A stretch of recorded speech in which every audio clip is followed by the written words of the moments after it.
Hey everyone, welcome to a new feature that we're trying out here at Koi Talk headquarters. This is what koi keeping is all about for Ricky and myself, looking at some real high-end fish and really just chewing the fat and talking about the attributes of each fish. So yeah, we're really excited to get into this subject, and hopefully people at home will find it interesting too. So yeah, let's start, Ricky. What have we got in front of us? Yeah, absolute minger this one. It's no good, mate. It's Deutsch. Yeah, that's it, yeah. Beni Kikokuryu, Aokiya, I believe, the absolute master, the man that made this variety, for those that don't know, originally developed back with Aokiya and Kaze together, the original, and I mean, wow, what a fish that is. The one that shook the koi world a little bit as well. International Junior Koi Show Grand Champion back whichever year it was, beating all the Go-Sanki to the prestigious honour. This is it. So for those that don't perhaps familiarise themselves with what's going on in Japan, that was a real shot in the arm for Deutsch fish. It was sort of like announced that, okay, Deutsch fish can compete on a high level. Which sort of for some people was not acceptable. Blew it out of water. I mean, it was unanimous pretty much. That for me was just what a grand champion should be about, regardless of the size. Yeah. It should be about the best fish and not just appreciating the fish, but also that particular one's probably a once in maybe 10 years example that's going to come through, that's capable of doing something like that. 10 years might even be cutting it. Yeah, I mean, having spoken to breeders about Beni Kiko production, I mean, people give it the appreciation in terms of the difficulty to produce a real top Beni Kiko. Oh, it's insane. The difficulty of generating the shine, which you almost need sunglasses to look at this. Yeah. And then having that balance, harmony in the fish, not cocking the body shape up. No. I mean, don't get me wrong, I think we're both in agreement it's not going to be a monster fish, but it was primed for the show. I think that's what also it sort of highlights this fish for a purpose type thing, especially when you're in the showing world, because I mean, I know that fish went for a considerable sum of money, even what it was.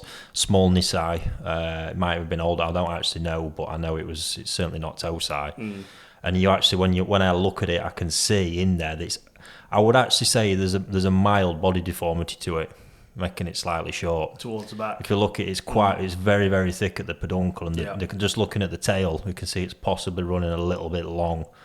So yeah, for sure, not a fish that was ever going to grow particularly big or possibly even look that good as it got much bigger, but it delivered the goods at that size, and that's all that matters. And the people buying it, that was the reason that they bought it, to challenge for a top award, and that's it. And I think that's a good point as well. Like a lot of the guys on the English show scene, they do get a bit disheartened, but perhaps that their goals in the show scene are a bit clouded.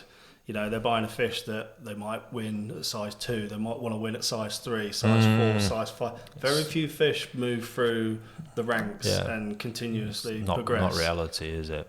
Yeah, and this is a prime example. This fish will not, but I don't know what it looks like now, but this fish was absolute prime, ripe for the plucking for this show. Absolutely. And that style, like I say, what he's achieved there, you can see the luster just bouncing, the light from the flash from the camera just bouncing off the shine, and to get Sumi of that level on Beni Kikokuryu, that trait is still completely unique to Aokiya. We've had quite a lot of them at the farm, haven't we? And seeing, I should imagine where that came from, and this seems to be the style. They tend to, at a young age, have not a lot of Sumi showing. And interesting, what you can see there is, and this is what I'm seeing, is that the Sumi's completely dodged the Beni. Yeah. So we're finding is them looking more like a Kikisui when they're younger.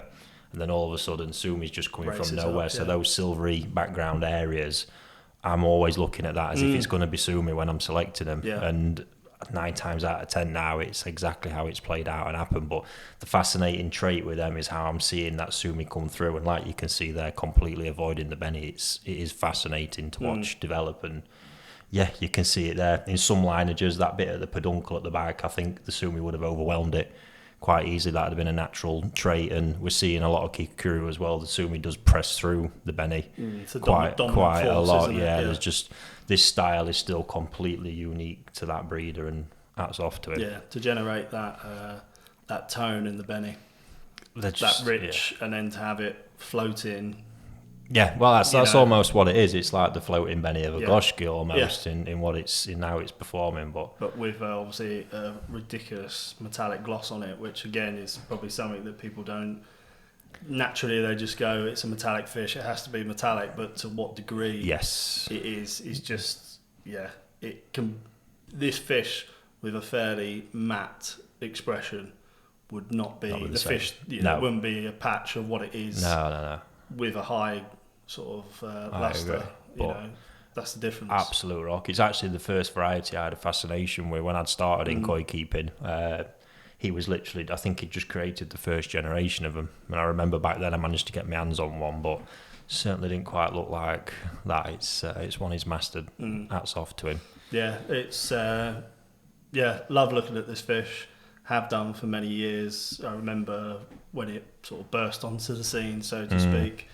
It was a bit of a yes moment for Deutz lovers and Deutz fish in general, because I think they really are swept under the carpet too often. Yeah. It was nice for, not that it's a dog, but it was nice for it to have its day. I think interestingly as well, one just to get in there is Beni Kikokuryu are now a variety in their own right. They initially, when they came sort of through, was called the metallic Beni Kikokuryu, which, yes, they sort of were. When you see them like that, you can see the resemblance, but then other breeders took them and completely, the Marasaka line, for example, we featured some of them in the magazine, completely different beasts, not resembling Beni Kikokuryu at all, so it is actually one I'd want to get across, that these are completely a variety in their own right now, because breeders are actually trying to produce a metallic Beni Kikokuryu. Coming back to Marasaka, he's actively making metallic versions of Beni Kikokuryu. So, yeah. And they do look quite different, don't they? When completely different. Look when you, from a description point of view. It's a bit of a misconception that's what they are now. They've been around for that long. This is a variety in its own right, and one hell of a variety, really. Get your lineage right and you're away. If you like that style, the only place you'll find it is Aokiya, absolutely no doubt. The lineage in general is not a great grower.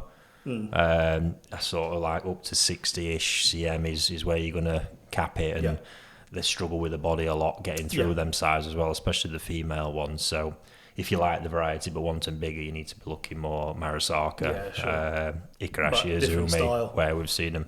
They did build them to grow a little bit more, but this guy still makes the best one for me. And I mean, if I'm a hobbyist and I've got a small to moderate sized pond, ideal.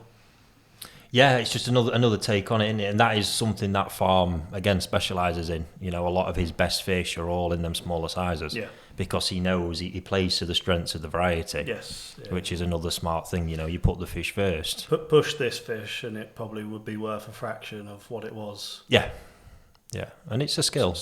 Raising small Nisai, keeping them full, keeping them in condition. It really is a skill. So, amazing fish. One that we both, really enjoy. One off, absolute once in a generation fish. That one for sure, not to be underestimated.